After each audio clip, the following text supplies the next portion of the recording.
The position vector of 1 kg object is r vector equal to 3 I cap minus j cap meter and its velocity v vector equal to 3 j cap plus k cap meter second minus 1. The magnitude of its angular momentum is root x nm where x is. इस question में थोड़े बहुत correction हैं, जैसे कि ये unit Newton metre जो लिखी हुई है एंगुलर मोमेंटम की नहीं है, टॉर्क की है, बट हम इग्नोर करेंगे क्योंकि उसकी नीड पड़ेगी ही नहीं। दूसरा ये कि ये एंगुलर मोमेंटम कौन से पॉइंट के अबाउट निकालना है ये मेंशन नहीं है। अंडरस्टूड है कि हम मान लेंगे कि ये ओरिजिन के अबाउट है।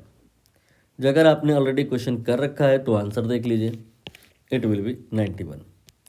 पहले मैं थ्योरी ब्रीफ कर दूं, फिर क्वेश्चन पर आ जाएंगे। यहाँ पर एक पॉइंट है ए, यहीं पर कोई एक आपने पॉइंट मास एज्यूम करना है और उसको आप कुछ वेलोसिटी दे दीजिए, सपोज वी वेक्टर। तो अगर हम एम में वी वेक्टर मल्टीप्लाई कर दें तो ये आ जाएगा लीनियर मोमेंटम, बट यहाँ पर हमें एंगुलर मोमेंटम निकालना है। ठीक है, तो एंगुलर मोमेंटम जो निकालना है ये तब तक नहीं निकाला जा सकता जब तक ये ना क्लियर हो कि कौन से पॉइंट के अबाउट निकालना है। सपोज जिस पॉइंट के अबाउट निकालना है वो है बी।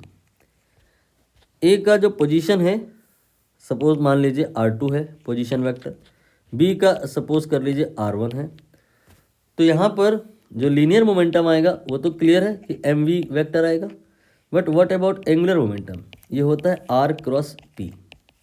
पी की जगह आप एम वी वेक्टर रख सकते हैं, हालांकि M1 है तो कोई फ़र्क नहीं पड़ेगा, बट यहाँ जो ये R है what is it mean? R का क्या मतलब है? R का मतलब है ये उस पॉइंट का पोजीशन है जहाँ पर पार्टिकल एग्जिस्ट कर रहा है कंपेयर टू जिसके अबाउट निकालना है। मतलब R यहाँ पे जो है ये R2 है माइनस R1, पोजीशन वेक्टर है, रिलेटिव में है। किसका पोजीशन है? जहाँ पर पार्टिकल है, किसके रिलेटिव में? जिसके अबाउट निकालना है। तो ये आपका L वेक्टर का फॉर्मूला आ गया। और अब यहाँ पर हम वैल्यू पुट करेंगे, जैसे कि आपका जो R2 है ये इन्होंने बताया है पार्टिकल कहाँ एग्जिस्ट कर रहा है, ये इन्होंने बताया है कि 3 I cap minus J cap. ये हो गया वैल्यू किसका? R2 का। R1 नहीं बताया, कौन से पॉइंट के अबाउट एंगुलर मोमेंटम निकालना है नहीं बताया, हम मान लेंगे 0। तो ये ओरिजिन मान लिया गया है, R1 0 मान लिया गया है, इसलिए लिखा नहीं जा रहा है। Multiplied by P vector, P यहाँ पर जो है वी वेक्टर के ही बराबर आ जाएगा क्योंकि एम जो है क्वेश्चन में इन्होंने बता दिया है कि 1 है, और वी वेक्टर ये क्वेश्चन में गिवन है 3 j कैप प्लस के कैप। तो मैंने वी वेक्टर का वैल्यू भी रख दिया, और आफ्टर ऑल इन्हीं दोनों वेक्टर का अब हमें क्रॉस प्रोडक्ट कराना है। तो कहानी अब इस बात पर आके अटक गई है कि हम इन दोनों वेक्टर का क्रॉस प्रोडक्ट कराएं कैसे। तो 3 I cap minus J cap, इसे माइनस जे कैप ना लिखें, 3 I कैप के बाद लिखें -1 इंटू जे कैप, और के कैप नहीं है तो मान लो 0 इंटू के कैप। फिर इसके बाद जो दूसरा वेक्टर है क्या है वो 3 j कैप, I कैप तो है ही नहीं, तो आप लिखेंगे 0 I कैप, फिर 3 j कैप, फिर के कैप ना लिखिए 1 इंटू के कैप लिखिए। तो आपको क्लियर हो गया कोफिशिएंट ये 3 -1 एंड 0 I और j के, और यहाँ पे 0 एंड 3 एंड 1। क्रॉस प्रोडक्ट कराते टाइम इनकी नीड रहेगी। करते कैसे हैं कि हम एक डिटर्मिनेंट या दो parallel line you can say बना लेते हैं, और इनकी वैल्यूज चाहे कुछ भी हो, पहले हम यहाँ पे I और J और K ही लिखते हैं। ठीक है, और फिर इसके बाद हम देखते हैं कि जिन दो का क्रॉस प्रोडक्ट हो रहा है, जो पहला वाला वेक्टर है उसके कोफिशिएंट क्या है, ये है 3 -1 एंड 0। फिर दूसरा वाला जो है उनके कोफिशिएंट क्या है, 0 एंड 3 एंड 1। अब ये जो डिटर्मिनेंट बन करके आया है इसको सॉल्व करते हैं। कैसे करते हैं? पहले तो I और J और K अल्टरनेट कर लेते हैं, प्लस माइनस ऐसा। ठीक है, मतलब क्या है कि I कैप नहीं लिखा जाएगा, प्लस I कैप लिखा जाएगा, J कैप नहीं लिखा जाएगा, माइनस जे कैप लिखा जाएगा, के कैप नहीं लिखा जाएगा, प्लस के कैप लिखा जाएगा।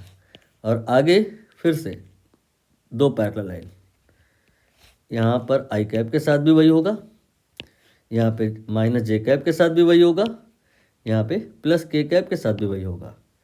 अब इस जगह आएगा क्या, इसके लिए हम प्लस आई कैप जहाँ लिखा है वहाँ के corresponding horizontal and vertical element hide कर देंगे या डिलीट कर देंगे। ये आपका हॉरिजॉन्टल और वर्टिकल हाइड हो गया। तो आपको ये जो 4 एलिमेंट मिले हैं बस इनको ही लिखना है, -1 0 3 एंड 1।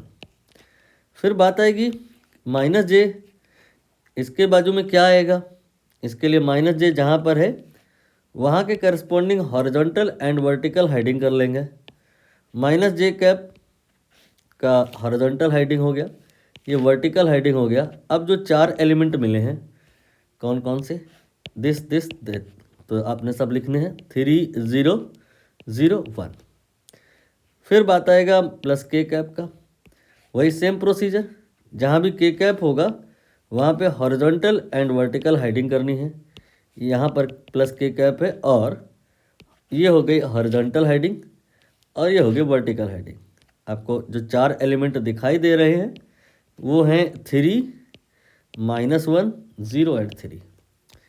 अब आगे की जो प्रोसीजर है वो कैसे है, प्लस आई कैप पर जब बात कर रहे होंगे तो उसके बाजू में जो ये लिखा है इसको सॉल्व करेंगे, क्रॉस मल्टीप्लाई, -1 × 1, फिर 0 × 3, तो -1 × 1 जो आएगा वो पहले ब्रैकेट में होगा यानी कि -1, और 3 × 0 जो होगा वो दूसरे ब्रैकेट में होगा, बीच में माइनस।